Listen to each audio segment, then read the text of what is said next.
നല്ല ചൂട് കാരണം ഇന്ന് പെട്ടെന്നൊരു കറി ഉണ്ടാക്കിയിട്ട് കിച്ചണിൽ നിന്ന് ഒഴിവാകാനുള്ള ശ്രമത്തിലാണ് ഞാൻ. എത്രയും പെട്ടെന്ന് ഉണ്ടാക്കാൻ പറ്റുന്ന ഒരു കറിയുമായിട്ടാണ് വന്നിരിക്കുന്നത്. അതായത് ബട്ടർ ചിക്കൻ. 1 കിലോ ചിക്കനാണ് ഞാൻ എടുത്തത്. അതിൽ ആവശ്യത്തിന് ഉപ്പും മഞ്ഞൾപ്പൊടിയും 2 ടീസ്പൂൺ കാശ്മീരി ചില്ലിയും ചേർത്ത് നന്നായി കുഴച്ച് മാറ്റി വെക്കണേ. ആ മാറ്റി വെച്ച സമയം കൊണ്ട് നമുക്ക് മറ്റുള്ള പണികൾ തീർക്കാം. അതുകൊണ്ടാണ് ഞാൻ പറഞ്ഞത് ഇത് പെട്ടെന്ന് തയ്യാറാക്കാൻ പറ്റുന്നതാണ്. ഈ കറിയാകുമ്പോൾ നമുക്ക് ഒരു നേരമല്ല, കുറച്ചധികം ഉണ്ടാക്കിയാൽ നമുക്ക് 3 നേരം കറിയാക്കി കൂട്ടാൻ പറ്റും. ചൂട് കൊണ്ടാണ് ഇങ്ങനെ പറയുന്നത്. ഒരു നേരം അടുക്കളയിൽ നിൽക്കുന്നത് നല്ലത്, പിന്നെ അടുക്കളയിൽ നിൽക്കാനേ പറ്റുന്നില്ല. അങ്ങനെ നമ്മൾ ചിക്കൻ ഫ്രൈ ആക്കുന്നുണ്ട്. ചിക്കനൊക്കെ ഫ്രൈ ആക്കി മാറ്റി വെക്കണേ.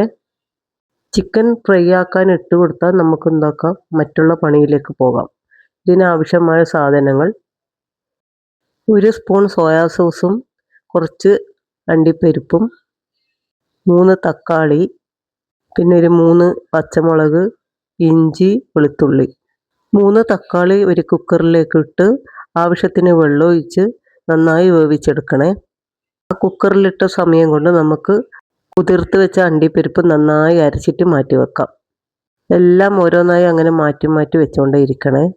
നമുക്ക് പെട്ടെന്ന് കറി റെഡിയാക്കാൻ പറ്റും. അങ്ങനെ ചിക്കൻ പൊരിഞ്ഞ് വരുമ്പോഴേക്കും നമുക്ക് ഓരോ സാധനങ്ങൾ റെഡിയാക്കി വെച്ചാൽ മതി. ഈ കറിയാകുമ്പോൾ എല്ലാറ്റിനും കഴിക്കാൻ പറ്റും.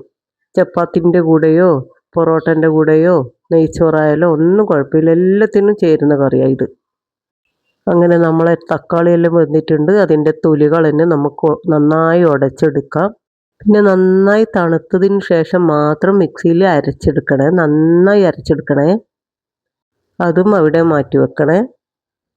സ്കൂളില്ലാത്ത കാരണം കുട്ടികൾ ഓരോരോ ആഗ്രഹം ഇങ്ങനെ പറഞ്ഞുകൊണ്ടേയിരിക്കും.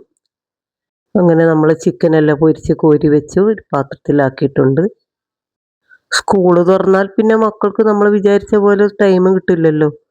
അങ്ങനെ നമ്മൾ അണ്ടിപ്പരിപ്പൊക്കെ നന്നായി അരച്ചെടുത്തു. പിന്നെ ഇഞ്ചി, വെളുത്തുള്ളി, പച്ചമുളകും നന്നായി അരച്ചെടുത്ത് മാറ്റി വെച്ചിട്ടുണ്ട്. പിന്നെ വേണ്ടത് നമുക്ക് ബട്ടറാണ്. ബട്ടർ ഇതാ ഇത്രയും പീസാണ് നമ്മൾ എടുക്കുന്നത്. പിന്നെ എടുത്തിട്ടുള്ളത് കുറച്ച് കസൂരി മേത്തി. ഇതൊക്കെയാണ് ഇതിന് വേണ്ട ആവശ്യമായ സാധനങ്ങളെ. കണ്ടോ, ബട്ടർ, വെളുത്തുള്ളി, ഇഞ്ചി, പച്ചമുളക് ചതച്ചത്, അണ്ടിപ്പരിപ്പ് അരച്ചത്, തക്കാളി അരച്ചത്, ഉപ്പ്, കസൂരി മേത്തി, പിന്നെ 1 സ്പൂൺ സോയാ സോസും. പിന്നെ ഒരു പാൻ വെച്ച് നന്നായി ചൂടായി വരുമ്പോൾ നമ്മൾ എടുത്ത് വെച്ച ബട്ടർ ചേർത്ത്, ബട്ടർ നന്നായി മെൽട്ടായി വന്നാൽ അതിലേക്ക് ആദ്യം ചേർക്കേണ്ടത് ഇഞ്ചി, പച്ചമുളക്, വെളുത്തുള്ളി നന്നായി അരച്ചതാണ്. അതാണ് ആദ്യം ചേർക്കേണ്ടത്.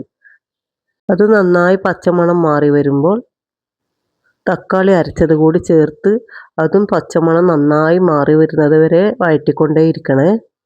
പിന്നെ ആവശ്യത്തിന് ഉപ്പും ചേർത്ത് മിക്സ് ചെയ്ത ശേഷം നമ്മൾ പൊരിച്ച് മാറ്റി വെച്ച ചിക്കൻ കൂടി അതിലേക്ക് ചേർക്കുക. ചിക്കൻ നന്നായി വെന്തത് കാരണം കൂടുതൽ വേവാനൊന്നും കാത്തിരിക്കണ്ട. പിന്നെ നമ്മൾ അരച്ച് വെച്ച അണ്ടിപ്പരിപ്പ് അതിലേക്ക് ചേർത്ത് കൊടുക്കണേ. എല്ലാം ഒന്ന് നന്നായി വെന്ത് കഴിഞ്ഞാൽ കസൂരി മേത്തി കൂടി ചേർത്ത് കൊടുക്കുക. പിന്നെ നിങ്ങളുടെ കയ്യിൽ ഉണ്ടെങ്കിൽ മല്ലിയില കൂടി ചേർത്ത് കൊടുത്താൽ നല്ല ടേസ്റ്റായിരിക്കും. നിങ്ങൾ എൻ്റെ ചാനൽ ആദ്യമായിട്ടാണ് കാണുന്നതെങ്കിൽ ഒന്ന് സബ്സ്ക്രൈബ് ചെയ്ത് സപ്പോർട്ട് ചെയ്യണേ. കൂടെ ബെൽ ബട്ടണും കൂടി ഒന്ന് അമർത്തിയേക്കണേ. കമൻറ്റും ലൈക്കും എല്ലാം ഒന്ന് ചെയ്തേക്കണേ. ഇങ്ങനെ ഞാൻ പറഞ്ഞ പോലെ ചെയ്താൽ അരമണിക്കൂർ കൊണ്ട് നല്ല അടിപൊളി കറി നിങ്ങൾക്ക് റെഡിയാക്കാൻ പറ്റും. ഇന്നത്തെ വീഡിയോ ഇത്രയേ ഉള്ളൂ. നാളെ വീണ്ടും വരുന്നത് വരെ ടാറ്റാ, ബൈ ബൈ.